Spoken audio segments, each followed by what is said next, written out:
Assalomu alaykum do'stlar, kelinglar mana. Bug'limamiz tayyor bo'ldi, chiroyli bo'lib, archalari bilan. Faqat mol go'shtidan frilari bilan ketyapti mana. Souslari bilan. O'zi ham shunday tiysa uzilib kettirgan bo'lyapti-da. Kareykani qaraylik, kareykani chiroyliligini.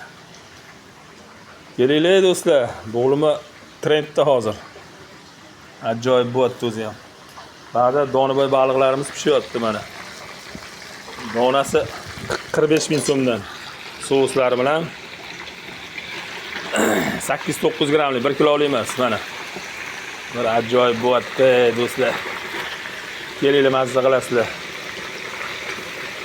Xudo xolisa. Inshaalloh hammamiz yetkazsin mana shu kunliga. Mana bug'limamiz.